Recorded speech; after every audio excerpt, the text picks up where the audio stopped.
ஆண்டவர் இயேசு கிறிஸ்துவின் நாமம் மகிமைப்படுவதாக. இந்த ஆராதனைக்கு வந்திருக்கிற உங்கள் ஒவ்வொருவரையும் அன்போடு வரவேற்கிறோம்.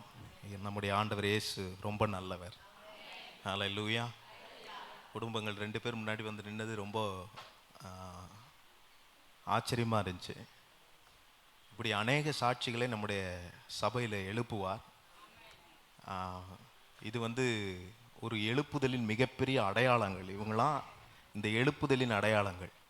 நான் பார்க்குற இந்த எழுப்புதல் ஜெபம் நம்ம சபையில் நடக்கிறதுலேருந்து நிறைய சாட்சிகளை கேள்விப்பட ஆண்டவர் உதவி செய்கிறார். நிறைய குடும்பத்தில் இன்னும் நிறைய அற்புதங்கள் நடக்கும் நான் விசுவாசிக்கிறேன். எத்தனை பேர் நம்புறீங்க அதை? ரட்சிக்கப்படாத அநேகர் இருக்கிறார்கள். நிச்சயமாகவே அவர்களெல்லாம் ரட்சிக்கப்பட்டு சபைக்கு வருவார்கள். ஹல்லேலூயா. எத்தனை பேர் சந்தோஷமாக இருக்கிறீங்க? இந்த பைபிள் வச்சிருக்கிறீங்களா? பைபிளில் சங்கீதக்காரன் சொல்கிறாரு, அவர் என்ன சொல்கிறாருன்னா, இந்த வேதமே மன மகிழ்ச்சி. பைபிள் வச்சுருக்கிறவங்க உயர்த்தி காட்டுங்க.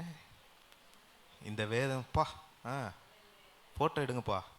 இந்த வேதமே மன மகிழ்ச்சி. நல்லா சத்தத்தை உயர்த்தி சொல்லுங்கள், வேதமே மன மகிழ்ச்சி. ஹல்லேலூயா. இந்த வேதமே மன மகிழ்ச்சின்னா, இந்த வேதத்தில் இருக்கிற வார்த்தைகள் நமக்கு சந்தோஷத்தை கொடுக்கும். கர்த்தருடைய வார்த்தை தான் எப்பொழுதுமே சந்தோஷத்தை நம்முடைய வாழ்க்கையில் கொண்டு வரும் என்பதில் எந்த சந்தேகமும் இல்லை. ஹல்லேலூயா. இங்கே ஒரு வாட்டி ஒரு பிரசங்கியார்கள் வந்து நிற்பாங்க. போன வாட்டி ஆன்டி பிரசங்கம் பண்ணாங்க. போன வாரம் நிறைய பேர் இப்போ மிஸ் பண்ணிட்டேன்னு சிரிக்கிற மாதிரி இருக்குது. போன வாரம் ஆன்டி பிரசங்கம் பண்ணாங்க. அவங்க பிரசங்கம் அவங்க கண்டிப்பான என்ன சொல்கிறது, சீர்திருத்துக்கிற பிரசங்கம் பண்ணுவாங்க. பாஸ்டர் ஜோயல் எழுப்புதல் பிரசங்கம் பண்ணுவாங்க. நானும் பாஸ்டரும் ப்ராக்டிக்கலாக பேசுவோம். எங்களுக்கு என்ன சொல்கிறது, அது அப்படியே வந்துடுச்சு. அதனால் ஒரு மாதிரி தான் இருக்கும். புதுசாக வந்தவங்க நீங்களும் கேளுங்க. கேட்டு என்ன இந்த பாஸ்டர் இப்படி இருக்கிறாருன்னு நினச்சி போயிடாதீங்க. ஒரு வாட்டி ஒரு ஆட்கள் மாறி மாறி பிரசங்கம் பண்ணுவாங்க. அதனால் சோர்ந்து போயிடாதீங்க. சந்தோஷமாக இருக்கிறீங்களா? ஆமாம். எல்லாரும் வாசிப்போம். எபேசியர் 2ஆம் அதிகாரம் 1-7 வரை. அக்கிரமங்களினாலும் பாவங்களினாலும் மரித்தவர்களாயிருந்த உங்களை உயிர்ப்பித்தார். நீங்கள் முற்காலத்திலே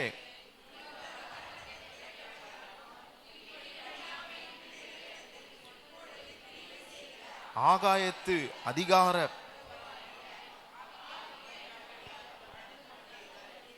அவர்களுக்குள்ளே நாம் எல்லாரும் முற்காலத்திலே நமது மாம்ச இச்சையின்படியே நடந்து நமது மாம்சமும் மனசும் விரும்பினவைகளை செய்து சுவாபத்தினாலே மற்றவர்களைப் போல கோபாக்கினையின் பிள்ளைகளாய் இருந்தோம்.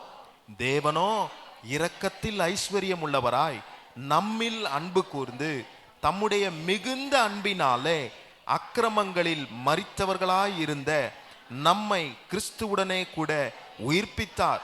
கிருபையினாலே ரட்சிக்கப்பட்டீர்கள்.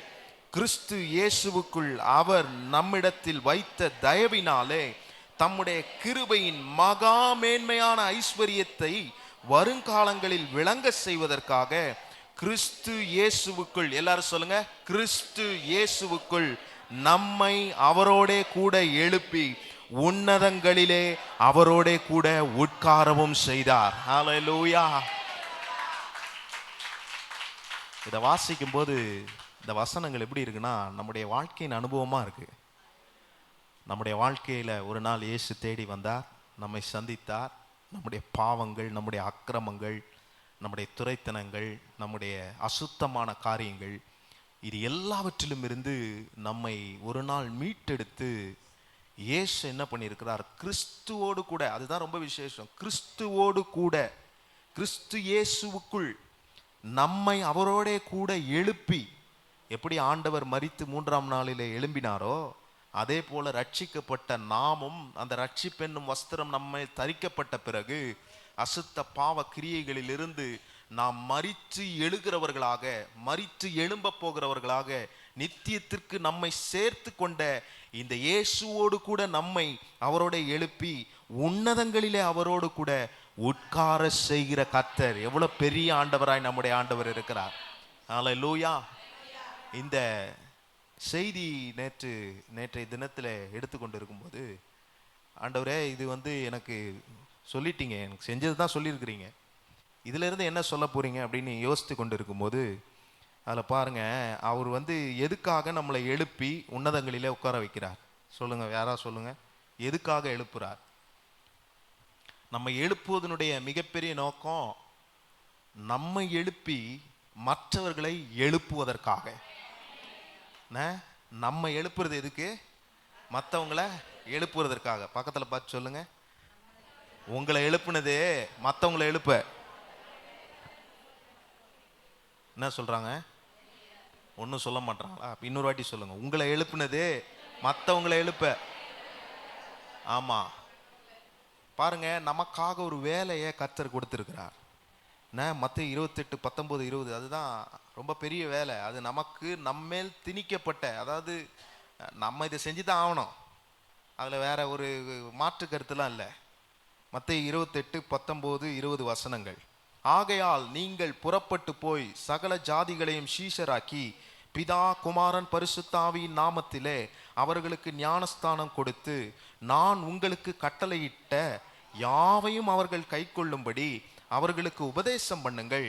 இதோ உலகத்தின் முடிவு பரியந்தம் சகல நாட்களிலும் நான் உங்களோட கூட இருக்கிறேன் என்றார். ஆமென். இதுல என்னன்னு சொல்லியிருக்குன்னா, ஒரு மிகப்பெரிய வேலையை ஆண்டவர் உங்க கையிலையும் என் கையிலையும் கொடுத்துருக்கிறார். மிகப்பெரிய வேலை இது. ஆண்டவர் சீஷர்கள்கிட்ட சொல்லும்போது, இது சீஷர்கள்கிட்ட எப்படி சொல்றாரு? இது சீஷர்கள்கிட்ட எப்படி சொல்றாருன்னா, அவங்க செய்ய வேண்டிய ஒரு வேலையா, இதை நீங்க செஞ்சுதான் ஆகணுன்ற கடமையா, மரித்து 3ஆம் நாள் உயிரோடு எழுந்து கொஞ்ச நாள் சீஷர்கள் கூட இருக்கும்போது அந்த சீஷர்கள்கிட்ட பேசுறாரு. அப்படி பேசிக்கொண்டு இருக்கும்போது 120 பேர் ஒரு இடத்துல கூடுறாங்க. அந்த 120 பேரிடையே பரிசுத்த ஆவியானவர் இடைப்பட்டு அவர்கள் பலனடைந்து அந்த 120 பேர் மூலமாக சுவிசேஷ பிரபல்யப்பட்டு, அந்த சுவிசேஷ பிரபல்யத்தின் மூலமாக இருக்கிறவங்க தான் நீங்களும் நானும். எத்தனை பேருக்கு நான் சொல்றது புரியுது? அன்னைக்கு இயேசு கிறிஸ்துவனுடைய அந்த சுவிசேஷம் பிரபல்யப்பட, அதுதான் அந்த கிரேட் கமிஷன். அந்த ஒரு மிகப்பெரிய வேலைக்காக சீஷர்களை மட்டும் ஆயத்தப்படுத்தல, அந்த சீஷர்கள் மூலமாக, அந்த 120 பேர் மூலமாக உங்களையும் என்னையும் கர்த்தர் ஆயத்தம் படுத்தி கொண்டிருக்கிறார். எத்தனை பேர் நம்புறீங்க அதை? அப்போ என்னன்னா, இந்த ஒரு மிகப்பெரிய வேலை நம்முடைய கையில் இருக்கு. என்ன வேலை? ஃபர்ஸ்ட் அதில் சொல்லியிருக்கு பாருங்க, புறப்பட்டு போய் சீஷராக்கி ஞானஸ்தானம் கொடுத்து உபதேசம் பண்ணுங்கள். Go make disciples, baptize and teach them. இதுதான் நம்ம கொடுத்திருக்கிற ஒரு மிகப்பெரிய வேலை. இந்த இந்த இந்த இந்த சம்பவம் நடந்து முடிந்த பின்னாடி அங்க பாருங்க, பேதுருவும் யோவானும் எங்க போறாங்க? ஆலயத்துக்கு போறாங்க. தேவாலயத்துக்கு போகும்போது அங்க ஒருத்தர் பிச்சை கேட்டு கொண்டு இருக்கிறார். அவர் கேட்கும்போது அவர்கிட்ட கொடுக்கறதுக்கு ஒண்ணுமே இல்லை. வெள்ளி இல்லை, பொண்ணு இல்லை. இன்னைக்கும் நம்மகிட்ட வெள்ளியும் இல்லை, பொண்ணும் இல்லை, அதை விட்டுருங்க. ஆனா அவர் என்ன சொல்றாரு தெரியுமா? வெள்ளி இல்லப்பா, பொண்ணு இல்லப்பா, ஆனா என்கிட்ட என்ன இருக்கு? ஒண்ணு இருக்கு. அது என்னது? இயேசுவின் நாமம். சொல்லுங்க, இயேசுவின் நாமம். உங்ககிட்ட இருக்கா? உங்ககிட்ட இருக்கா? அவர் என்ன கொடுக்கிறாருன்னா, இயேசுவின் நாமத்தை கொடுக்கிறாரு. அவர் எழுந்து நடந்தாரு, அதெல்லாம் விட்டுருங்க. ஆனா என்ன கொடுக்கிறாரு? நீங்க கொடுத்தீங்களா? என்ன பாஸ்டர் இப்படி சுத்தி வளைச்சு கடைசியில் இப்படி வரீங்கன்றீங்களா?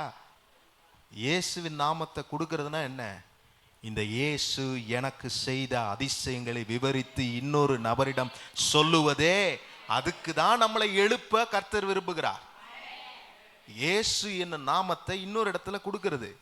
இன்னைக்கு நம்ம என்ன அனலைஸ் பண்ணணும்? இந்த நாமத்தை நான் வச்சிருக்கிறேன், நான் அனுபவிக்கிறேன், எல்லா விஷயத்தையும் நான் வாங்கிக்கிறேன். ஆனா நான் என்ன பண்றேன்? நானே தான் வச்சுக்கிறேன். நானே வச்சுக்கிறதுக்கு உங்களை ஆண்டவர் வச்சில்ல.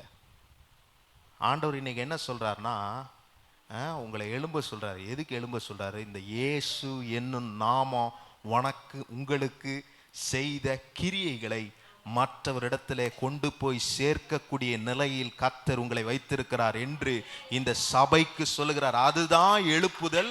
அதுதான் இந்த நாட்டில் நடக்க போகுது. அதுதான் இந்த திருப்பூர்ல நடக்க போகுது. அதுதான் இந்த தேசத்துல நடக்க போகிறது. எத்தனை பேர் விசுவாசிக்கிறீங்க? அதுக்கு நீங்களாம் ஒரு கருவியா இருக்கிறீங்க. அப்ப கருவியா இருக்கிற நீங்க எப்படி இருக்கணும்ன்றது ரொம்ப முக்கியம். பேதுரும் யோவானும் போய் அப்படி சொல்றாங்க. சபையில் நம்மளெல்லாம் ஆண்டவர் தெரிந்து கொண்டிருக்கிறார்னா கிறிஸ்தவர்களா உங்களை வேறு காரியத்திலிருந்து பிரித்து எடுத்து கொண்டு வந்து உங்களை கிறிஸ்தவர்கள் என்று ஒரு பட்டத்தை கொடுத்து எங்கேயோ பார்த்தவங்கள நம்மளை இப்போ தூக்கி உயர பார்த்து இவனா இவளா இவங்களா அப்படின்னு பார்க்கக்கூடிய நிலையில நம்மளை வச்சிருக்கிறார்னா எதுக்கு தெரியுமா? நம்ம எழும்பி மற்றவர்களை எழுப்புவதற்காக தான் நம்மளை வைத்திருக்கிறார். ஹல்லேலூயா. எத்தனை பேருக்கு நான் சொல்றது புரியுது? முதல்ல நம்ம எழும்பணும். இப்போ ஒரு கேள்வி வருது, நம்ம எழும்பணுமா? நம்ம எழும்பணுமா? பக்கத்தில் பார்த்து சொல்லுங்க, நீங்க எழும்புனீங்களா? கீழே பக்கத்தில் பார்த்து சொல்லுப்பா.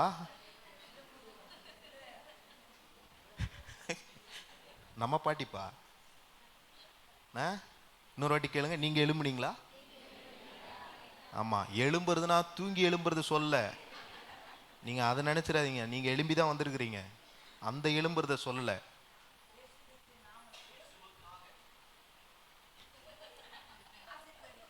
நானே அங்க என்னடானா ஸ்பீக்கர் வால்யூம் ஏத்துறானுங்க. இங்க ஒரு நீங்க இப்படி பண்ணீங்கன்னா என்ன சொல்லியிருந்தேன்? ஆமா, காலையில நீங்க எழும்பி வந்ததை நான் சொல்லல. எல்லாரும் எழும்பி வந்து பல்ல விளக்கிட்டு வந்திருக்கீங்கன்னு நம்புறேன். அதெல்லாம் நீங்க செய்றீங்க தான், நான் அதை சொல்லல. நம்ம எதுல இருந்து எழும்பணுன்ற சில காரியங்கள் இருக்குது, அதுல ஏகப்பட்டது இருக்கு. இன்னைக்கு நான் சொன்னேன்னு வச்சுங்க, அவ்வளவுதான். எப்பா விட்றா சாமி, கையெடுத்து கும்பிட்டு போயிடுவீங்க. இன்னைக்கு அவ்வளோத்தையும் சொல்ல முடியாது. நான் ஏசாயால ஒரு வசனத்தில் சொல்லியிருக்கு பாருங்க, அது ரொம்ப அழகாக இருந்துச்சு. காலையில் வாசிக்கும் போது ஏசாயா 52 அதிகாரம் 1, 2 ஆகிய வசனங்களை அதில் வாசிக்கும் போது, எழும்பு எழும்பு சீயோனே, உன் வல்லமை தரித்துக்கொள், பரிசுத்த நகரமாகிய எருசலேமே, உன் அலங்கார வஸ்திரங்களை உடுத்துக்கொள், விருத்த சேதனம் இல்லாதவனும் அசுத்தனும் இனி உன்னிடத்தில் வருவதில்லை, தூசியை உதறிவிட்டு எழுந்திரு. பக்கத்துல பார்த்து சொல்லுங்க, தூசியை உதறிவிட்டு எழுந்திரு. தூசியை உதறிவிட்டு எழுந்திரு.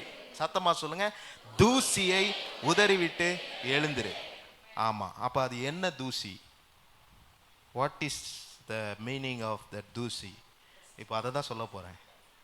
டஸ்ட்.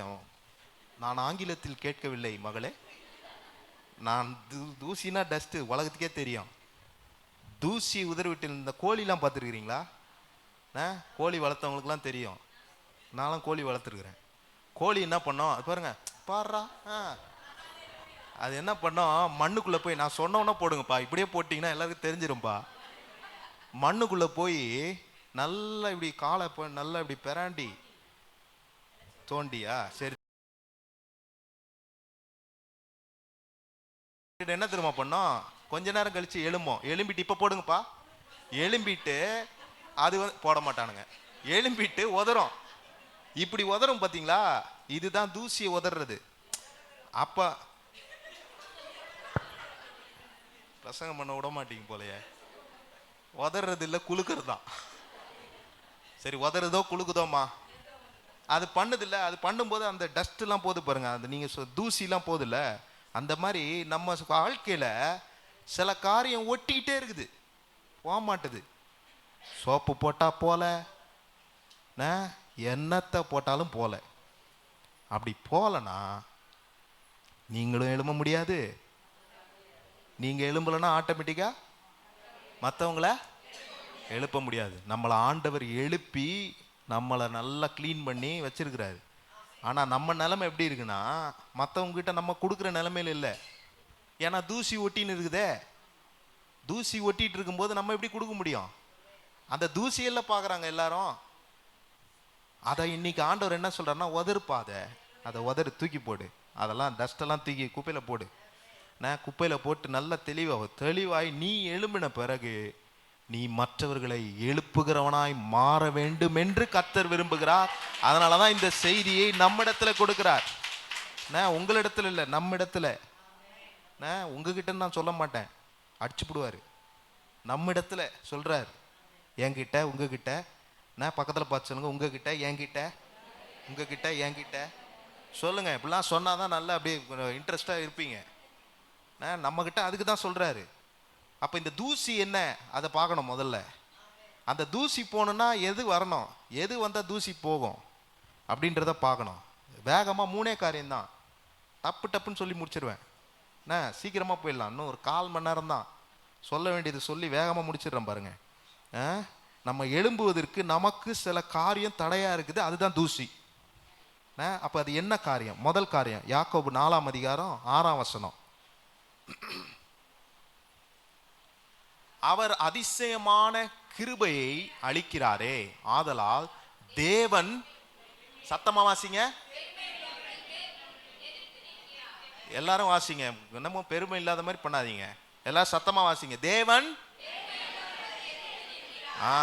பெருமை உள்ளவர்களுக்கு எதிர்த்து நிற்கிறார். இந்த பெருமைன்ற தூசி இருக்குது பாருங்க, 1000 கோடி கொடுத்தாலும் போக மாட்டுது, எந்த டாக்டர்கிட்ட போய் என்ன மருந்து போட்டாலும் போக மாட்டுது, எத்தனை வருஷம் விசுவாசியாக இருந்தாலும் போக மாட்டுது, எந்த பிரசங்கம் கேட்டாலும் போக மாட்டுது. அது ஏன்னு தெரில. பெருமைனா நீங்கள் அது ஒரு மாதிரி நினச்சிக்க கூடாது. பெருமைக்கு நான் எடுத்துன்னு வரேன் பாருங்க, அதுதான் என்கிட்ட ஆண்டவர் காட்டினார். பெருமைனா என்ன? சில பேர் என்ன பண்ணுவாங்கன்னா ஜாதி பெருமை, அதை வந்து சொல்லாமல் இருக்கவே மாட்டாங்க. நாங்கள் யார் தெரியுமா, நீங்கள் என்ன, அது என்ன என்ன என்ன ஆளுங்க, என்ன ஆளுங்க நீங்கள் அப்படின்னு எங்கள் ஊரில் சொல்லுவோம். என்ன ஆளியா நீ அப்படின்னுவோம். இங்கே என்னன்னா என்ன ஆளுங்க, எந்த ஆளாக இருந்தால் என்ன, அது பெருமை. சரிங்களா? 2வது ஊர், நீங்கள் எந்த ஊர், நீங்கள் எந்த ஊராக இருந்தால் என்ன? இப்போ அதை கேட்டு என்ன பண்ண போறீங்க? நீங்கள் எந்த ஊர்? ஓ நீங்கள் அந்த பக்கம், ஓ நீங்கள் அப்படி இப்படி வரீங்க, ஓ நீங்கள் விருப்பில்லையோ. இதெல்லாம் இந்த பெருமை தயவுசெய்து நோட் பண்ணிங்க. இதெல்லாம் எழுதுறவங்க நீங்களே எழுதி வச்சிங்க, வீட்டில் போய் தியானிங்க இதை. அந்த பெருமை. அடுத்தது வந்து படிப்பு, நான் என்ன படிச்சிருக்கேன் தெரியுமா, இதெல்லாம் சொல்றது, அதெல்லாம் பெருமை தான். நான் என்ன படிச்சிருக்கேன் தெரியுமா, நீங்க என்ன படிச்சிருக்கீங்க? நான் SSLC ஃபெயிலு, நீங்க நான் 8வது பாஸு. 8வது பாஸா, அதுல ஒரு பெருமையா? படிப்பு என்ன உயர்ந்ததுதான் என்னங்க, ஏசு இல்லைன்னா உன் படிப்பு ஒண்ணுமே இல்லை. ஏசு இல்லைன்னா உங்க ஊர் வந்திருக்குமா? ஏசு இல்லைன்னா உங்களுக்கு அடையாளம் வந்திருக்குமா? ஏசு இல்லைன்னா ஒண்ணுமே இல்லை. இந்த பெருமை என்னும் தூசி ஒட்டிக்கிட்டு இதெல்லாம் பேச சொல்லுது பாருங்க. அடுத்தது பதவி பெருமை. நான் எங்க வேலை பார்க்குறேன் தெரியுமா, நான் கவர்மெண்ட் ஆஃபீஸில் வேலை செய்கிறேன். யாராவது கவர்மெண்ட் ஆஃபீஸ் இருந்தால் தயவு செய்து கோச்சிக்காதீங்க, நான் ஏதோ வாயில் வந்துச்சு சொல்லிட்டேன். நீங்களாம் அப்படி சொல்ல மாட்டீங்க, அப்படி சொல்லிக்கிறாங்கங்க. நீங்கள் அப்படி கிடையாது. நான் கவர்மெண்ட் ஆஃபீஸில் வேலை செய்கிறேன். நீங்கள் எங்கே வேலை செய்கிறீங்க? நான் வந்து வேற எங்கேயோ கூலி வேலை செய்கிறேங்க, நான் வேற எங்கேயோ வேலை செய்கிறேங்க. அது ஒரு பெருமை தான். நான் இங்கே வேலை செய்கிறேன், எனக்கு இவரை தெரியும், எனக்கு வந்து எம்எல்ஏவை தெரியும், எனக்கு அவரை தெரியும், எனக்கு இவரை தெரியும். என்னத்துக்கு பெருமை? அந்த தூசியை உதற சொல்றாரு. அப்புறம் இந்த திறமை பெருமை ஒன்று இருக்கு பாருங்க. திறமை பெருமை, அது தெரியுமா, கேள்விப்பட்டிருக்கிறீங்களா? நாங்கெல்லாம் பாடுனா குயில் மாதிரி இருக்கோம்,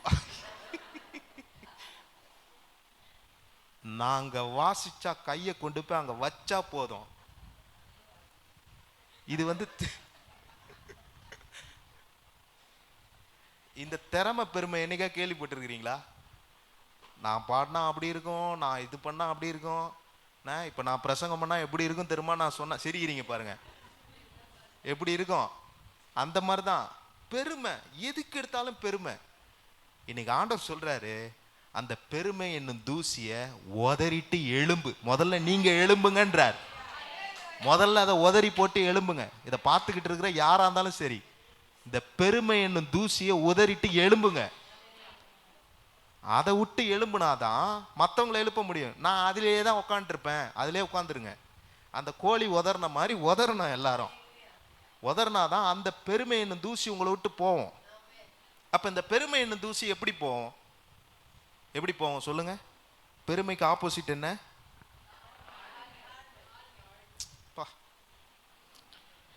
ஏற்கனவே யாராவது பிரசங்கம் பண்ணிட்டாங்களா?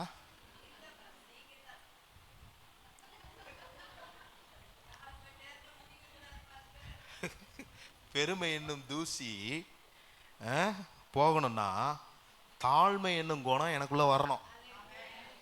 தாழ்மை எனக்குள்ள வரலன்னா பெருமை போகாது. பெருமை இருக்கிறவன் இடத்துல தாழ்மை இருக்காது. தாழ்மைக்கு உதாரணம் யாரு? நீங்களா? இயேசு. சொல்லுங்க, இயேசு. இயேசுவை தவிர யாரையும் தாழ்மைக்கு உதாரணமா எடுத்துக்கவே முடியாது. அவரை இவரை யாரையுமே எடுத்துக்க எனக்கு தோணலப்பா. இயேசு தான் எனக்கு தோணுது. தப்பா இருந்தா என்னமோ நினைச்சிங்க. இயேசுவை தவிர தாழ்மையானவங்க ஒருத்தருமே இந்த உலகத்துல இல்லை. 138 சங்கீதம் 6 வசனத்துல பாருங்க, கர்த்தர் உயரத்தில் இருந்தும், அவர் உயர்வான இடத்துல இருந்தோம், அவர் சிங்காசனத்துல வீட்டு இருந்தோம், தாழ்மையுள்ளவனை நோக்கி பார்க்கிறார். பெருமை பேசுறவனை எங்கேயோ இருந்தான் பார்க்கிறாரு, ஆனா தாழ்மையுள்ளவனை நோக்கி பார்க்கிறார். அப்படின்னா என்ன? இந்த இயேசு தாழ்மையுள்ளவராய் இருக்கிறதுனால நானும் தாழ்மையுள்ளவனாய் இருக்கணும், தாழ்மை உள்ளவர்களாய் இருக்கணும். எத்தனை பேர் சொல்றீங்க? அப்படி ஒத்துக்கிறீங்களா? அதை இந்த தாழ்மை உள்ள வந்துருச்சுன்னு வைங்களேன், அந்த எந்த பெருமை, ஒரு பெருமையும் இருக்காது. ஏசுநாதர் பண்ணக்கூடாது. ஏசுநாதருக்கு எவ்வளவு பெருமை பண்ணலாங்க. நான் யார் தெரியுமா? நான் பிதாவினுடைய மகன். எங்கேயாவது சொன்னாரா? பிசாசு வந்து சொல்றான், எல்லாத்தையும் காட்டுறான். ஆண்டவரால் செய்ய முடியும், எல்லாமே பண்ண முடியும். ஆனா ஏன் செய்யல? அவர் தாழ்மையுள்ளவராய் இருந்தார். தாழ்மையுள்ளவராய் இருந்தார். முடிவு பரிந்து சிலுவையில தன்னை தாழ்த்தினார். சிலுவையிலிருந்து என்ன வேணா செஞ்சிருக்கலாமே, ஏன் தன்னை தாழ்த்தினார்? நீங்களும் நானும் எழும்புவதற்காக அவர் தாழ்த்தினார். அப்ப நான் என்ன செய்யணும்? நான் எழும்புறதுக்கு இந்த பெருமை என்னும் தூசி இருக்குதுன்னா, இந்த தாழ்மையை கொண்டு வந்து அதுக்குள்ள நான் நுழைக்கும் போது இந்த பெருமை என்னும் தூசி விலகி ஓடிவிடும், விலகி ஓடிவிடும். அதுதான் நிஜம். அடுத்த வசனம் பாருங்க, நீதிமொழிகள் 3:34, தாழ்மை உள்ளவர்களுக்கோ கிருபை அளிக்கிறார். பெருமை உள்ளவன் பேசிக்கிட்டே தான் இருப்பான். எனக்கு இது தெரியும், எனக்கு அதை தெரியும், நான் இப்படி பண்ணிடுவேன், நான் இதை செஞ்சிருவேன், அதை செஞ்சிருவேன், இப்படி பேசிக்கிட்டே தான் இருப்பான். ஆனா தாழ்மை உள்ளவன் இருக்கான் பாருங்க, அவனுக்கு ஒண்ணுமே தெரியாது. ஆனாலும் கர்த்தர் அவன் மேல கிருபையா இருக்கிறார், அவனுக்கு கிருபை அளிக்கிறார், அவனுக்கு எல்லாத்தையும் சொல்லி கொடுக்கிறார். அப்படி உயர்ந்தவர்கள் தான் நிறைய பேரை நான் பார்த்துருக்கிறேன். பெருமை பேசுறவங்க உயர்ந்ததா நான் பார்த்ததே கிடையாது.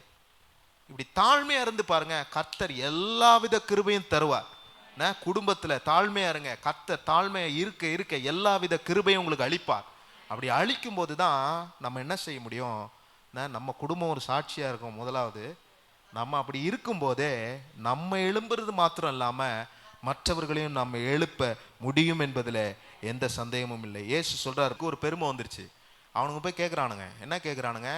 அதாவது சீஷர்கள் இயேசுவின் இடத்தில் வந்து பரலோக ராஜ்யத்தில் எவன் பெரியவனாக இருப்பான் என்று கேட்டார்கள். அப்பயே பாருங்க, யார் பெருசா இருப்பா, யார் சின்னதா இருப்பா. அவனுங்களுக்கு அந்த எண்ணம் வந்தவொடனே இயேசுநாதர் பார்த்தாரு. ஓ, இந்த எண்ணத்தோட அலையிறியா நீ, இந்த வாயா அப்படின்னு சொல்லி கூப்பிட்டு பலார்னு ஒரு அறை கொடுக்காம பேச்சிலே ஒரு அறை கொடுத்தாரு. அங்க என்ன கொடுத்துருக்காரு? 2வது வசனம் போடுப்பா.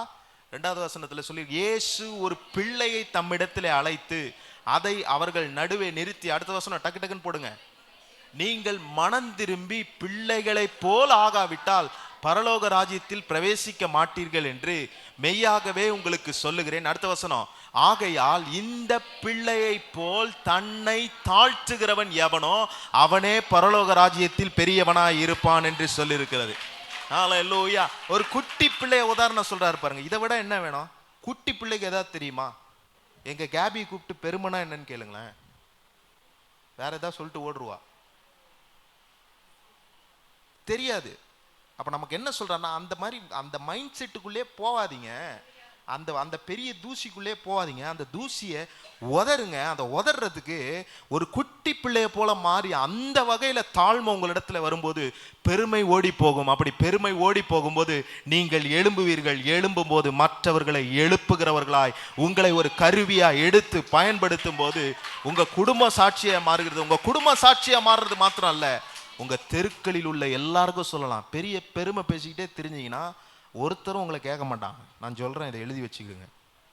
பெருமை பேசிக்கிட்டே சுத்தணும்னா ஒருத்தரும் நம்ம பேசுறதை கேட்க மாட்டாங்க. அதுக்கு தான் சொல்றேன், இந்த தூசியை உதறணும், இந்த தூசியை தூக்கி எறியணும்.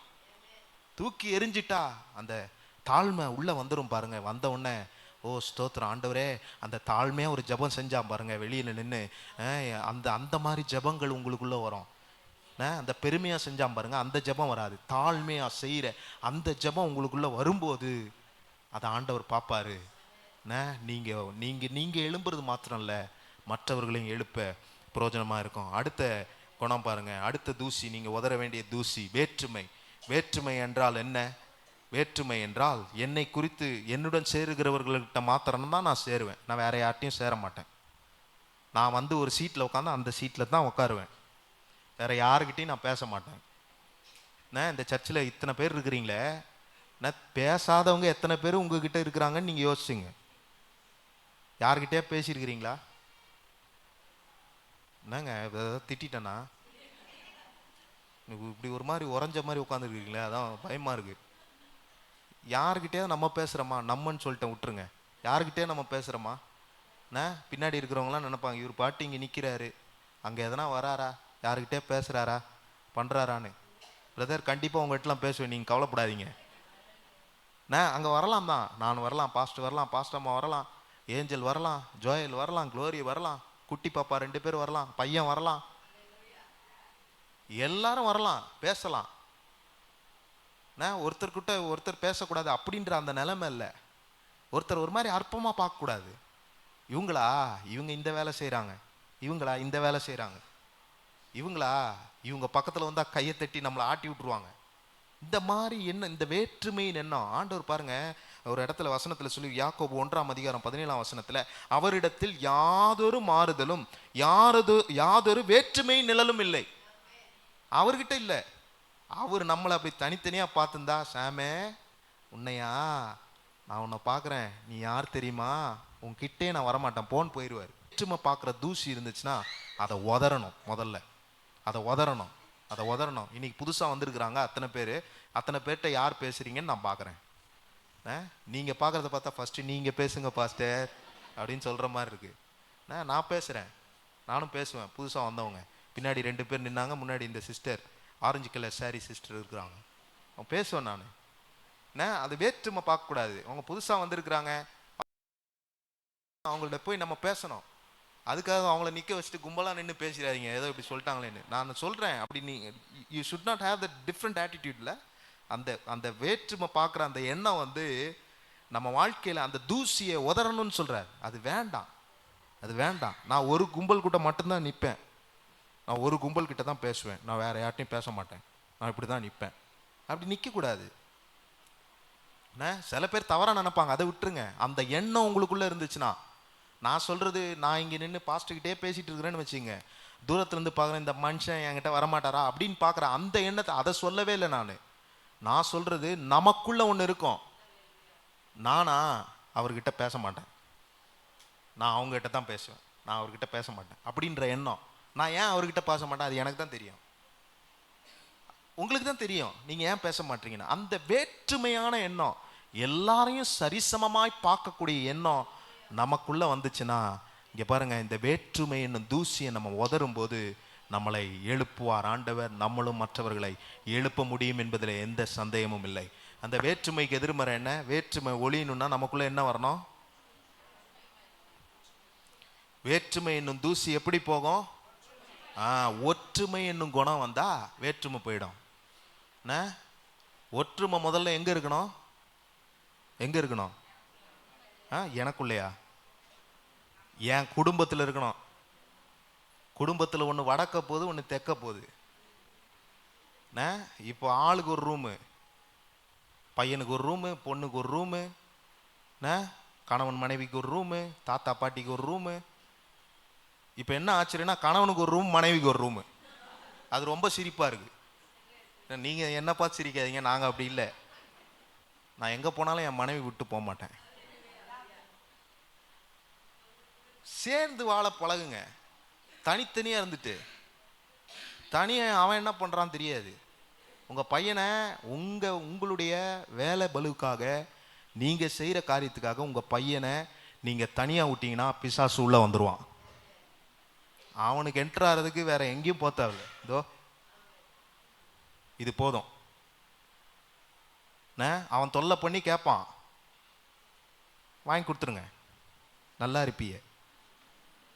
தொல்லை பண்ணி கேட்டாலும் வாங்கி கொடுக்கக்கூடாது. நான் எதுக்கு சொல்கிறேன்னா, இதுக்குள்ள எல்லாமே இருக்குதுங்க. இது ஒரு பேய்ங்க. சி, அதுக்குள்ள எல்லாம் இருக்குது. சில பேர் சொல்றான் நான் கொடுக்க மாட்டேன். இதுக்குள்ள எல்லாம் இருக்குது பாருங்க. கேபியே கேக்குறானா, எதுக்கு கேக்குறா? பாடம் நடத்துறாங்களா? இந்த மாதிரி தான். இந்த பாருங்க, பாடம் நடத்துறாங்க, ஒரு சாக்கு சொல்லுவாங்க. அடுத்தது வந்து என்கிட்ட பைபிள் இல்லை, நான் வெளியில இருந்து வந்தேன், அதனால செல்போன்ல பைபிள் இருக்கு. எதுக்கு? இதனால என்ன பிரயோஜனம் சொல்லுங்க? செல்போனை எங்கெல்லாம் எடுத்துன்னு போறாங்க தெரியுமா? அதை சத்தியமா நான் சொல்ல மாட்டேன். அப்படிதான் நான் சொல்லலைங்க, அவங்க தான் சொல்றாங்க, நான் சொல்லல. நாங்கள் போன இண்டிபெண்டன்ஸ் டே அன்னைக்கு ஒரு ஸ்கிட்டு போடலான்னு இருந்தோம். Cellphone versus Bible. செல்போனு எவ்வளோ நேரம் கையில் இருக்கு, பைபிளு எவ்வளோ நேரம் கையில் இருக்கு. நான் எது ஜெயிக்கும் நீங்களே சொல்லுங்க. எல்லாம் அனுபவம், எல்லாம் பைபிள் உங்ககிட்ட இருக்குதோ இல்லையோ. ஃபோன் இல்லாத இடம் இல்லை. இப்போ தனிமைனா என்ன? தனிமையில் போய் அவன் என்ன செய்யறான்னு நினைக்கிறீங்க? தனிமையில் இருந்தா அவன்கிட்ட ஃபோன் இல்லைன்னு வச்சுங்க, அவன் செத்தே போயிடுவான், பைத்தியமே பிடிச்சிடும். என்னம்மா நீ உச்சுன்றத பார்த்தா என்னமோ எனக்கு ஒரு மாதிரி தோணுது. பைத்தியமே பிடிச்சிடும் பாருங்க. அவன் செல் இல்லாத காட்டில் அனுப்பிச்சி விட்டுருங்களேன், அவனை அனுப்பிச்சி விடுங்களேன், அவன் திருந்திடுவான். செல்லை கொண்டுட்டு தனியாக போயிடுறது. எங்கே ஒத்துமை வரும்? எங்கே ஒற்றுமை இருக்கும் குடும்பத்துக்குள்ள? கணவன் மனைவி ரெண்டு பேரும் இவங்க இப்படி திரும்பி செல்ல நோண்டுவாங்க, அவங்க அப்படி திரும்பி செல்ல நோண்டுவாங்க. என்ன பிரயோஜனம்? செல்போனை ஒளிங்கம்மா, அதை எடுத்து வச்சுக்கிட்டு. நான் செல்போனை எடுக்காதீங்கன்னு நான் சொல்லலை, நீங்கள் தயவுசெய்து என்ன தப்பாக புரிஞ்சுக்காதீங்க. செல்ஃபோன் யூஸ் பண்ணுங்க, அவசியத்துக்கு யூஸ் பண்ணுங்க. இதெல்லாம் எங்கே இருக்குதுன்னு கூட சில நேரத்தில் தெரியாது. நான் நிறைய பேர் மெசேஜை பார்க்குறதில்ல, எல்லாரும் என்னை திட்டுவாங்க. வாட்ஸ்அப் பார்க்குறதில்ல, எதுவுமே பார்க்குறதில்லன்னு திட்டுறாங்க என்ன. ஏன் பார்க்குறதில்லன்னு? இதான் வேலை நமக்கு. தயவுசெய்து அதை ஒரு இது பண்ணுங்க. குடும்பத்தில் அந்த ஒத்துமையாக இருக்கிறது. இந்த வேற்றுமை எண்ணெல்லாம் உங்களை விட்டு போகணுன்னா இந்த ஒற்றுமை எண்ணம் உள்ளே வரணும். அது நமக்குள்ளே வரணும். என்ன பிரசங்கியில் ஒரு வசனம் சொல்லியிருக்கு பாருங்க, 4ஆம் அதிகாரம் 9ஆம் வசனம். ஒண்டியா, இப்போ நான் ஒரு உதாரணம் சொன்னேன் பாருங்க. ஒண்டியா இருப்பதை பார்க்கலாம் இருவர்.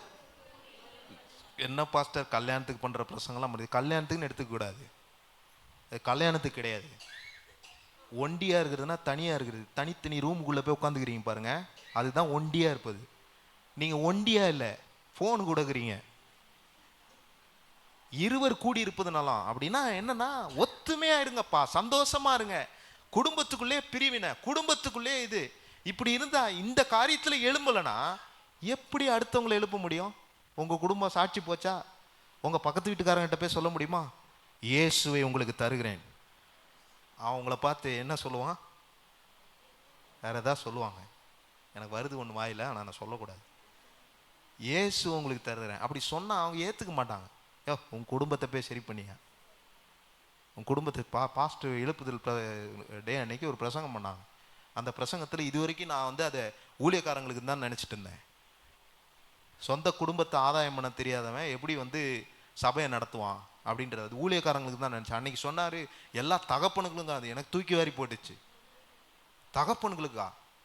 அப்போ சொந்த குடும்பத்தை ஆதாயம் பண்ண தெரியாமல் இருக்கிற எனக்கு நான் எப்படி மற்றவங்களுக்கு போய் சுவிசேஷத்தை சொல்ல முடியும், இயேசுவை பற்றி சொல்ல முடியும்? அவன் பக்கத்து வீட்டிலே இருப்பான், ஒட்டில் கேட்டுக்கிட்டு இருப்பான். நீங்கள் பேசுறது, நீங்கள் பண்ணுறது, நீங்கள் ஒற்றுமையாக இல்லாத தெரிஞ்சிருமே. கணவன் மனைவி இருவரும் ஒற்றுமையாக இல்லைன்னா பிசாசு நுழைவான். நான் சொல்கிறேன், இதை ஏன் சொல்கிறேன்னு தெரில. கணவன் மனைவி இருவரும் ஒற்றுமையாக இல்லாமல் நீங்கள் தனித்தனியாக இருந்தீங்கன்னா பிசாசு, you are giving room to the devil. பிசாசுக்கு நீங்கள் ரூம் இடம் கொடுத்துட்றீங்க. அப்படி இடம் கொடுத்தா you could not stand, you could not rice. நீங்கள் எழும்ப முடியாது, மற்றவர்களை எழுப்ப முடியாது. ஆண்டவர் நமக்கு கொடுத்துருக்கிற மத்தேயு 28ஆம் அதிகாரம் 19 20ஆம் வசனத்தில் சொல்லப்பட்டிருக்கிற அந்த சுவிசேஷ பிரபலியத்தை நம்மால் செய்ய முடியாத நிலைமைகளுக்குள் நாம் ஆகிவிடுவோம். ஆண்டவர் சொல்றாரு பாருங்க, ஒருத்தன்ட்ட 5 தாலந்து, ஒருத்தன்ட்ட 2 தாலந்து, ஒருத்தன்ட்ட 1 தாலந்தா கொடுத்துட்டு எஜமான் போயிடுறாரு. அதை நான் எப்படி ஒப்பிட விடுறேன்னா, இப்போ நம்மகிட்ட எல்லாத்தையும் கொடுத்துட்டு ஆண்டவர் போயிட்டாரு. எங்கே போயிட்டாரு? பரலோகத்துக்கு போயிட்டாரு. அவர் போயிட்டு என்ன ஆகுது? பரலோகத்துக்கு போயிட்டு என்ன சொல்லியிருக்கிறாரு? நான் உங்களுக்காக போய் ஒரு ஸ்தலத்தை ஆயத்தம் பண்ணி நான் மறுபடியும் வந்து உங்களை என்னிடத்தில். அப்போ அவர் வரும்போது இந்த எஜமான் எப்படி கேட்டான்? 5 தாலந்து கொடுத்தவன் என்னப்பா பண்ண? 2 தாலந்து கிட்ட என்னப்பா பண்ண? 1 தாலந்து கிட்ட என்னப்பா பண்ண? அந்த 5 தாலந்து 2 தாலந்து தப்பிச்சிட்டாங்க. இப்போ 5 தாலந்து 2 தாலந்து கேட்டகிரியில் நீங்கள் இருக்கிறீங்களா, இல்லை 1 தாலந்து கேட்டகிரியில் நீங்கள் இருக்கிறீங்களா? நீங்களே முடிவு பண்ணீங்க. அந்த 5 தாலந்து 2 தாலந்துக்கு என்ன ஆண்டவர் சொன்னார்? உண்மையும் உத்தமமான ஊழியக்காரனை என்னுடைய சந்தோஷத்துக்குள் பிரவேசி. அந்த ஒருத்தனுக்கு அது சொல்ல விரும்பலை, நான் அது சொல்ல விரும்பலை. நம்ம எந்த கேட்டகரியில் இருக்கணும்னா, நம்ம உண்மையும் உத்தமமான ஊழியக்காரனே அப்படின்னா, நம்ம இந்த தூசியை உதரும்போது, சொல்லப்பட்டிருக்கிற தூசிகளை நாம் உதரும்போது, இந்த வேற்றுமை என்னும் தூசியை நம்ம உதறி ஒற்றுமை என்னும் காரியத்தை, அந்த குணம் நமக்குள்ள வரும்போதே நமக்கு ஒரு காரியம் தெரியும். நம்ம வந்து எழும்ப ஆரம்பிச்சிட்டோம், நம்ம எழுப்ப ஆரம்பிச்சிட்டோம் அப்படின்றது நமக்கு தெரியும். இதன் மூலமாக அநேக காரியங்கள் நம்முடைய வாழ்க்கையில் நடக்கும். ரெண்டாவது காரியம் வந்து சபையில் ஒத்துமையாக இருக்கணும். சபையில் ஒத்துமையாக இருக்கணும். முதலாவது குடும்பத்தில் ஒத்துமையாக இருக்கணும், ரெண்டாவது சபையில் ஒத்துமையாக இருக்கணும். சபையிலே பிரிவினை ஆவிலாம் இருக்குது, அது இருக்கக்கூடாது. சபையில் பிரிஞ்சிருக்கக்கூடாது. பைபிள் என்ன சொல்லியிருக்கு? இதோ சகோதரர்கள் ஒருமித்து, இது சகோதரருக்குன்னு எடுத்துக்கூடாது, இதோ சகோதரிகள் ஒருமித்து. ஆமா, அது ஒரு சைடில் சொல்லியிருக்க, மனைவியை கண்டடைகிறோம் நன்மையை கண்டடைகிறான்னு சொல்லியிருக்கு. அப்போ கணவனை கண்டடைகிறவங்க அது யோசிங்க. அப்படி ஒரு பால் ஒன்று, அந்த என்ன சொல்லுவாங்க, அந்த சிங்குலரை அப்படி எடுத்துக்காதீங்க. இதோ சகோதரர்கள் ஒருமித்து வாசம் பண்ணுவது எத்தனை நன்மையும். அதே மாதிரி சகோதரிகள் ஒருமித்து வாசம் பண்ணுவது. பிரிவினை தேவையில்லை, சேர்ந்திருப்போம், ஒற்றுமையாக இருப்போம். நம்ம ஒற்றுமையாக இருக்கிறது தான் பலனுங்க. ஒற்றுமையாக இருந்தால் இந்த சபையில் நான் சொல்கிறேன், நம்ம ஒற்றுமையாக இருக்கிறதுனால தான் ஜெயிச்சுக்கிட்டே இருக்கிறோம், இனியும் ஜெயிச்சுக்கிட்டே இருப்போம், இனியும் எல்லா காரியத்தையும் சுதந்திரிப்போம், எல்லா ஆசீர்வாதமும் நமக்கு வரும். ஒற்றுமை தான் பலனு. நம்ம சபை ஒற்றுமையின் சபை. அதனால தான் ஒத்துமையாக சொல்கிறேன் உங்ககிட்ட, இந்த தூசியெல்லாம் உதருங்க. உதறுனா நம்ம பாருங்கள், ஏற்கனவே நம்முடைய சபைக்கு இப்போ என்ன பேர் வந்துருச்சுன்னா, எழுப்புதல் சபைன்னு பேர் வந்துடுச்சு. ஆனால் நம்ம எழுமணமான்றது ஒரு கேள்விக்குறி தான். ஆனால் இந்த தூசியெல்லாம் உதறிட்டோன்னு வச்சுங்க, அந்த கோழி உதறின மாதிரி உதறிட்டோம்னா உண்மையிலே நமக்கு இதாயிரும். நிறைய தூசி இருக்குது. இப்போ 2 தூசி சொல்லிட்டேன். இப்போ அடுத்த தூசி பாருங்கள், பொய். அடுத்த தூசி என்ன? பொய். இந்த பொய் வந்து ஒட்டிட்டு போகவே மாட்டுது, என்ன பண்ணாலும் போக மாட்டுது. அங்கே போனால் அவன் போய் சொல்கிறான், இங்கே போனால் இவன் போய் சொல்கிறான். பொய் வந்து ரொம்ப ஈஸியாக இருக்குது. ஒரு ஊழியக்காரரே பொய் சொல்கிறாரு, சரி விடுங்க, அதுக்கு போக வேண்டாம். லேவியராகமம் 19ஆம் அதிகாரம் 11ஆம் வசனத்தில் சொல்லியிருக்கு பாருங்க, நீங்கள் களவு செய்யாமலும் வஞ்சனை பண்ணாமலும் ஒருவருக்கொருவர் பொய் சொல்லாமலும் இருங்கள். அது ஒரு இட் இஸ் அன் கமெண்ட். பொய் சொல்லக்கூடாது. கணவன் மனைவிட்ட பொய் சொல்றது, மனைவி கணவன்கிட்ட பொய் சொல்றது, பிள்ளைகள் பெற்றோர்கிட்ட பொய் சொல்றது. கணவன் மனைவி உங்க ஹஸ்பண்ட் கிட்டே உங்க ஒய்ஃப் கிட்டே எந்த காரியத்தையும் மறைச்சிடாதீங்க. பிள்ளைகள் உங்க பேரண்ட்ஸுக்கு தெரியாம மறைச்சிங்கன்னா அது பிற்காலத்தில் உங்களுக்கு ஆபத்தான் வந்து முடியும். பிள்ளைகளுக்கு சொல்றேன், வாலிப பிள்ளைங்க எல்லாரும் இருக்கிறீங்க, உங்களுக்கு சொல்றேன், உங்க பேரண்ட்ஸுக்கு தெரியாம எந்த காரியத்தையும் நான் மறைச்சு செய்யறேன்னு நினைக்காதீங்க. நீங்க மறைச்சு செய்யறதே ஒரு பொய் தான், அதை செய்யாதீங்க. இன்னைக்கு ஏதாவது மறைச்சு வச்சிருந்தீங்கன்னா வீட்டுக்கு போனோன்னு சொல்லிருங்க. ஒரு மிகப்பெரிய ஆபத்துல இருந்து உங்களை தப்பிக்கிறதுக்காக கர்த்தர் இதை சொல்றாரு. இதை போய் சொல்லிருங்க. கணவன் மனைவியும் அப்படி போய் சொல்லி ஒப்புரவாய் இந்த காரியத்தை சரி செய்யறதுக்கு உண்டான வழிகளை நீங்க செய்யுங்க. இதுதான் ஆண்டவர் எதிர்பார்க்கிறார். இது ஆண்டவர் எதிர்பார்க்கிறார். எதுக்கு எதிர்பார்க்கிறார்? அப்பதான் நீங்க எழும்ப முடியும், மற்றவர்களை எழுப்ப முடியும் என்பதற்காக எதிர்பார்க்கிறார். அங்க பாருங்க, நீதிமானுக்கு விரோதமாய், சங்கீதம் 31:18, நீதிமானுக்கு விரோதமாய் பெருமையோடும் இகழ்ச்சியோடும் கடினமாய் பேசுகிற பொய் உதடுகள் கட்டப்பட்டு போவதாக. பொய் உதடு நீதிமானுக்கு விரோதமாக, நீதிமானுக்கு விரோதமாக. எத்தனை விரோதமான காரியங்கள் நடந்ததுங்க. விரோதமா பேசுறது, ஒன்றும் தெரியாம பேசுறது, பொய் சரளமா வந்துடுது. வாய் இருந்தா என்ன வேணா பேசலாமா? ஆண்டவர் சொல்றார், அந்த தூசியை உதறிட்டு எலும்பு. ஒரு நாளும் நீதிமானுக்கு விரோதமா பேசிடாதீங்க. உங்களுக்கு சொல்றேன், நான் நீங்க யாரும் அப்படிப்பட்டவர்கள் அல்ல. ஆனாலும் சொல்றேன், நீதிமானுக்கு விரோதமாக பேசுகிறவர்கள்லாம் அவங்க லைஃப்லாம் இன்னும் கொஞ்ச நாள்ல நீங்க பார்ப்பீங்க. நான் ஏற்கனவே பார்த்துட்டு தான் இருக்கிறேன். விரோதமா பேசின, எலும்புன, கை நீட்டின எல்லாரையும் நான் பார்த்துட்டு இருக்கிறேன். இதை சாட்சியா சொல்லுவேன். கூடிய சீக்கிரத்தில் நம்ம சபைக்குள்ள நம்ம போவோம். நான் இந்த காரியத்தை சொல்லுவோம் பாருங்க, யாரெல்லாம் என்னென்ன செஞ்சாங்க, எந்த நிலைக்கு ஆனானாங்கன்னு. விரோதமா பேசுகிற காரியம் நமக்கு இருக்கக்கூடாது. யாரை பத்தியும் தெரியாம பேசிடாதீங்க. உங்களை பத்தி தெரியாம மற்றவங்களை பத்தி நீங்க சொல்லாதீங்க. உங்க பக்கத்துல இருக்கவங்களை பத்தி உங்களுக்கு முழுமையா தெரியுமா, தெரியாம பேசாதீங்க. அப்படி பேசுறது பொய்ன்னு சொல்றாரு ஆண்டவர். அந்த தூசியை உதறிட்டு எலும்புன்னு சொல்றாரு. இன்னைக்கே இது வரைக்கும் அப்படி பேசியிருந்தீங்கன்னா இன்னைக்கே சொல்லுங்க, ஆண்டவரே நான் இவங்களை பத்தி இப்படி பேசிட்டேன், அவங்கள பத்தி இப்படி சொல்லிட்டேன், சொல்லி ஒப்பு கொடுத்து நீங்க ஆண்டவர்கிட்ட ஒப்புரவாயிருங்க. அப்படி ஒப்புரம் ஆகும்போது நீங்க எழுப்பப்படுவீங்க. நீங்க எழும்புனா மற்றவங்களை எழுப்ப முடியும். ஹல்லேலூயா. இப்போ சரி, இப்போ அதை விட்டுருங்க. அதில் நிறைய வசனம் இருக்குது. நீதிமொழிகள் 12:22, நீதிமொழிகள் 19:5, 19:9 அப்படின்னு நிறைய ஏகப்பட்ட வசனம் இருக்குது. இதெல்லாம் நீங்கள் வீட்டில் போய் வாசிச்சிங்க. சரி, அடுத்தது இந்த பொய்க்கு ஆப்போசிட் என்ன? உண்மை. உண்மை வந்தால் பொய் போயிடும். பொய்க்கு உதாரணம் யாரு? பிசாசு. உண்மைக்கு உதாரணம் யாரு? இயேசு. இயேசு வேணுமா பிசாசு வேணுமா? சத்தமாக சொல்லுங்க. இயேசு வேணும்னா அப்போ பொய் சொல்லாதீங்க.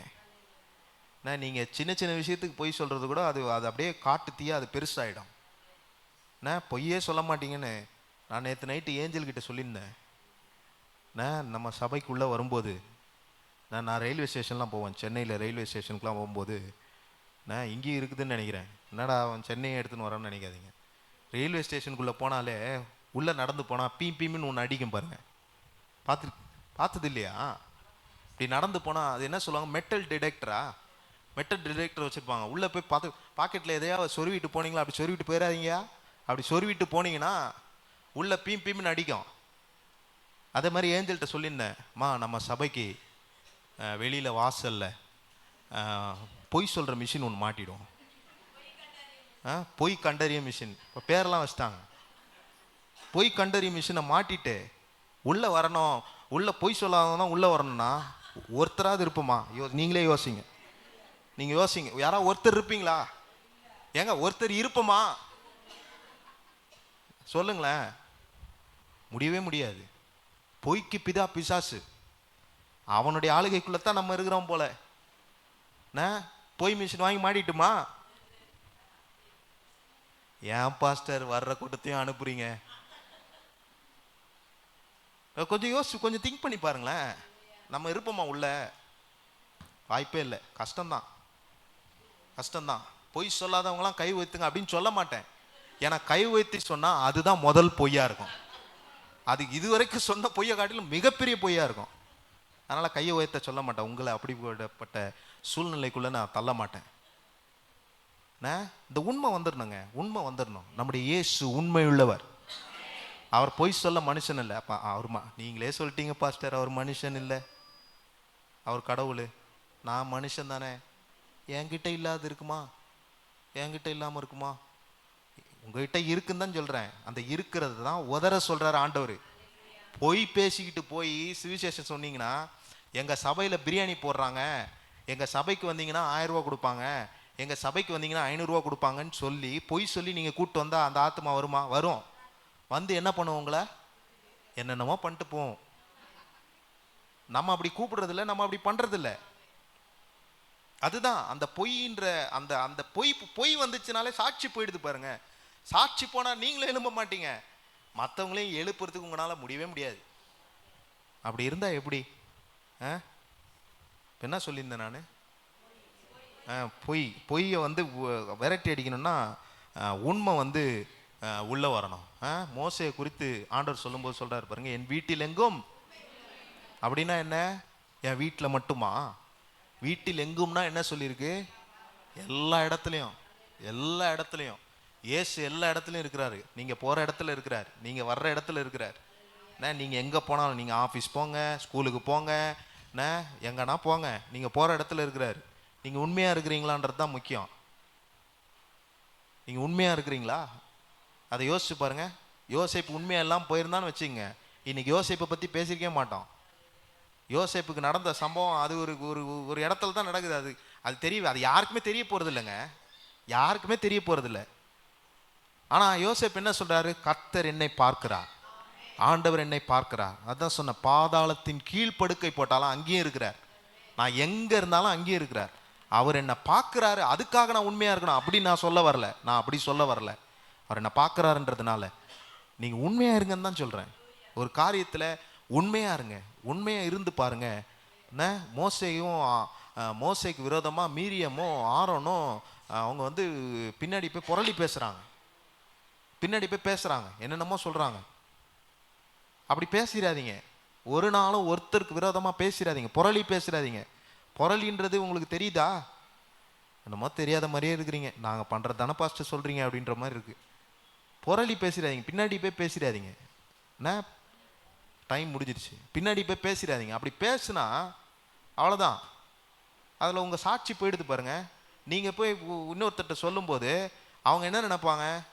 இந்த மனுஷன் இப்படி தான்ப்பா, இவர் இப்படி தான் எல்லாத்தையும் பற்றி பேசுகிறோம். உங்கள் சாட்சி போயிடுது. அப்புறம் எங்கேருந்து நீங்களே எழும்புனா அப்புறம் எப்படி உங்கள் கூட இருக்கிறவங்கள நீங்கள் எழுப்ப முடியும்? இன்னைக்கு ஆண்டவர் சொல்கிறாரு, விட வேண்டியதை விடுங்க, தூசியை உதறி தள்ளுங்க, எழுப்புதல் உங்கள் சமீபமாக இருக்கிறது என்று கர்த்தர் சொல்லுகிறார். இந்த உதற வேண்டியது, நான் இப்போ கொஞ்சம் தான் சொன்னேன், எதெல்லாம் உதறணுன்றது உங்களுக்கு தான் தெரியும், அதை நான் சொல்ல வேண்டிய அவசியமே இல்லை.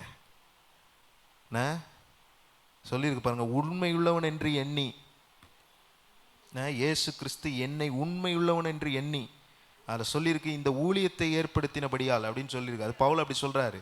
கர்த்தர் கொடுக்கறதுல உண்மையாக இருந்தால் தான் ஆசீர்வாதம் வரும், இல்லைன்னா அது அவ்வளோதான், அது பொத்தல் பையில் போட்ட மாதிரி புஸ்கு புஸ்குன்னு போயிடும். கர்த்தருக்கு கொடுக்கறதுல உண்மையாக இருக்கணும்.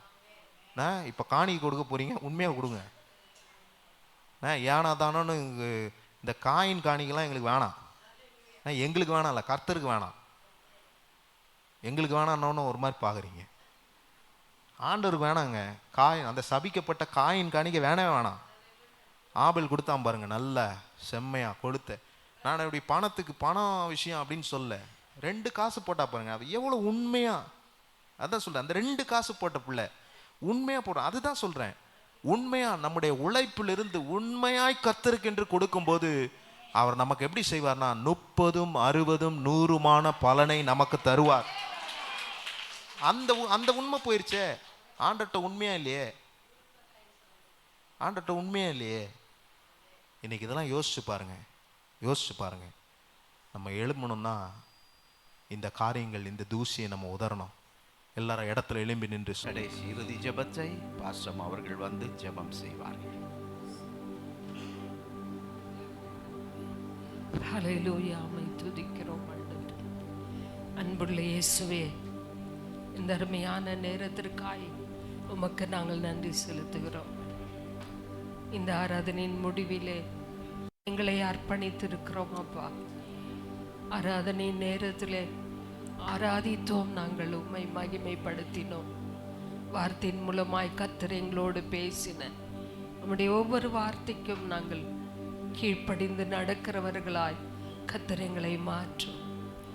ஆண்டவரே, உன் தேவனாகிய கர்த்தரிடத்தில் அவர் சொல்ற வார்த்தைக்கு நீ கீழ்ப்படிந்து செவி கொடுத்தாயானால் நான் உன்னை உயர்ந்த இடத்தில் கொண்டு போவேன் என்று சொல்லி இருக்கிறீங்கப்பா.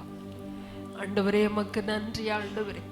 இந்த உலகத்திலே சாட்சியாய் இருக்க வேண்டிய நாங்கள் சில நேரத்தில் சாட்சியற்றவர்களாய் போய்விடுகிறோம் ஆண்டவரே. ஒரு விசை கூட எங்களை எல்லாரையும் பரிசுத்தப்படுத்தும்.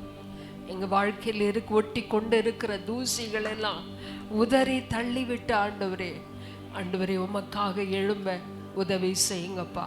உம்முடைய நாமத்தை பறைசாற்ற உதவி செய்யுங்க. எங்கள் வாயில் உம்முடைய சுவிசேஷத்தை வையுங்க ஆண்டவரே. எல்லாருக்கும் சுவிசேஷத்தை அறிவிக்கிறது எங்களுடைய கடமையாக இருக்கிறதே ஆண்டவரே. அதை நாங்கள் செய்வதற்கு ஆண்டவர் எங்களுக்கு கிருபை கொடுப்பீராக. எங்களை ஆட்கொள்ளும் ஆண்டவரே. வந்த ஒவ்வொரு குடும்பத்தையும் உமது கரத்தில் ஒப்பு கொடுத்து ஜெபிக்கிறோம். அவ எல்லாரையும் நீங்க ஆசீர்வதிங்கப்பா. ஆண்டவரே உமக்கு நன்றி. வரை தடைப்பட்ட மக்களுக்காகவும் ஜெபிக்கிறோம். கர்த்தர் அவர்களையும் ஆன்லைன் மூலமாய் பார்த்து கொண்டிருக்கிற ஒவ்வொருவரையும் கூட நீங்க ஆசீர்வதிப்பீராக. ஆண்டவரே உமக்கு நன்றி. ஆண்டவரே, ஆண்டவரே தொடர்ந்து ஆண்டவரே இந்த வாரம் முழுவதும் உங்க பிரசன்னம் எங்களோடு இருந்து நடத்திட்டோம். இந்த வார்த்தை எங்களுக்குள்ளே கிரியை செய்யட்டும். இதை நாங்கள் அபியாசப்படுத்த ஆண்டவரே எங்கள் வாழ்க்கையில் கை கொள்ள கிருபை செய்யுங்கப்பா. கிருபை செய்யுங்க ஆண்டவரே. உமக்கு நன்றி ஆண்டவரே. ஆண்டவரே ஸ்தோத்திரம். பிள்ளைகள் கொடுத்த காணிக்கை தசம பாகங்களை கர்த்தர் ஆசீர்வதிக்க ஜெபிக்கிறேன் ஆண்டவரே. ஆசீர்வதிப்பீராக ஆண்டவரே. ஒவ்வொரு குடும்பத்தையும் மேன்மையாக வைப்பீராக, கூட இருப்பீராக ஆண்டவரே. இந்த பட்டணத்தில் அநேகருக்கு சாட்சியாய் உம்முடைய பிள்ளைகளை வைக்க போறதுக்காய் நன்றி ஆண்டவரே. நன்றி அப்பா. தொடர்ந்து வழி நடத்துங்க. ஒவ்வொரு குடும்பத்தையும் நாங்கள் வாழ்த்தி ஆசீர்வதித்து ஜெபிக்கிறோம் ஆண்டவரே. வியாதி பலவீனங்களை மாற்றுங்கப்பா. கடன் பிரச்சனைகளை மாற்றுங்க ஆண்டவரே. வேதனை துன்பங்களை மாற்றுங்க. சமாதான குறைவுகளை மாற்றுங்க ஆண்டவரே. ஒவ்வொரு குடும்பத்திலே நீர் அற்புதங்களையும் அதிசயங்களையும் செய்து உங்க பரிசுத்தமுள்ள நாமத்தை மகிமைப்படுத்துவீராக. புதிதாய் வந்தவர்களை ஆசீர்வதிங்க. பிறந்த நாள் திருமண நாளை அனுசரிக்கிற பிள்ளைகளை நாங்கள் வாழ்த்தி ஆசீர்வதிக்கிறோம் ஆண்டவரே. தொடர்ந்து நடத்துங்க. அநேக சாட்சிகளை எழுப்புங்க ஆண்டவரே. செய்தி கொடுத்த உம்முடைய மகனையும் இன்னும் பலப்படுத்தி எடுத்து பயன்படுத்துங்க. ஆசீர்வதிங்கப்பா. இயேசுவின் நாமத்தில் பிதாவே. நம்முடைய கர்த்தராகிய இயேசு கிறிஸ்துவின் கிருபை, பிதாவாகிய தேவனுடைய அன்பு, பரிசுத்த ஆவியானுடைய ஐக்கியம் ஆண்டவருக்காய் எழும்ப தீர்மானித்த ஒவ்வொருவரோடும் சதா காலமும் நிலைத்திருப்பதாக. கர்த்தர் உங்களை எல்லாரையும் ஆசீர்வதிப்பார். எல்லாருக்கும் ஸ்தோத்திரம். பிரைஸ் எல்லாம்.